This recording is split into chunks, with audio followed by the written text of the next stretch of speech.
ఆదిలాబాద్ జిల్లా వార్తల విషయానికి వస్తే తెలంగాణ రాష్ట్ర వ్యాప్తంగా రైతులు ఎదుర్కొంటున్న రైతాంగ సమస్యలపై గులాబీ పార్టీ జంగ్ సైరన్ మోగించడంతో కాంగ్రెస్ ప్రభుత్వం దిగివచ్చింది.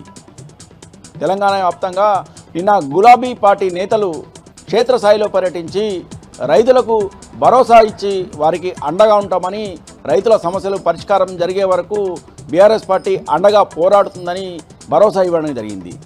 దీంతో కాంగ్రెస్ ప్రభుత్వం దిగివచ్చింది.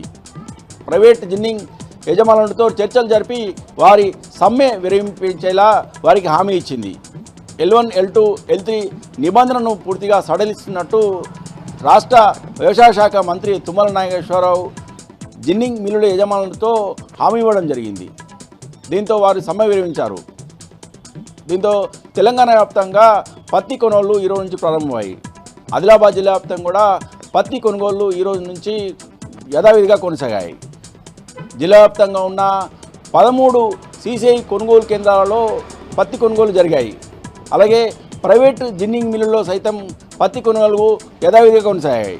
జిల్లాలో BRS party working president KTR పర్యటించడం వల్లే తమ సమస్యలు పరిష్కారమయ్యాయని, అందుకే వెంటనే ప్రభుత్వం దిగివచ్చి పత్తి కొనుగోలను వెంటనే ప్రారంభించిందని ఇటు రైతులతో పాటు ప్రైవేట్ జిన్నింగ్ మిల్లుల యజమానులు సంతోషం వ్యక్తం చేస్తున్నారు. ఇక మరో వార్తా విషయానికి వస్తే జిల్లా కేంద్రంలోని మున్సిపల్ కార్యాలయం ఎదుట మున్సిపల్ కార్మికులు ధర్నా చేపట్టారు. మున్సిపల్ కార్మికుల స్టాఫ్ అండ్ అవుట్సోర్సింగ్ యూనియన్ ఆధ్వర్యంలో ఈ ధర్నా కొనసాగింది.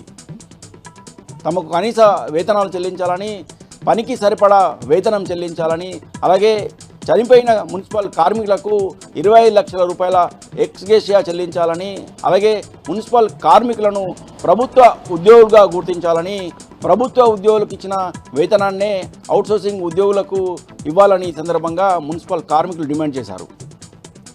లేని పక్షంలో తమ ఆందోళనను మరింత ఉధృతం చేస్తామని ఈ నెల 26వ తేదీన హైదరాబాద్లో జరిగే మహాధర్నాలో పాల్గొని ప్రభుత్వాన్ని నిలదీస్తామని ఈ సందర్భంగా మున్సిపల్ కార్మికులు హెచ్చరించారు.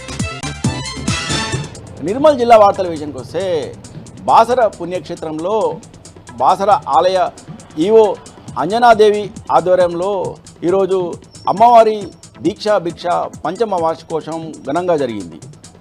ఈ కార్యక్రమంలో పెద్ద ఎత్తున భక్తులు పాల్గొని తమ మొక్కులు తీర్చుకున్నారు. ఈ దీక్ష చేపట్టిన వారికి అమ్మవారి అనుగ్రహం కలిగి వారి కోరిన కోరికలు తీరుతాయని ఈ సందర్భంగా వేద పండితులు తెలిపారు.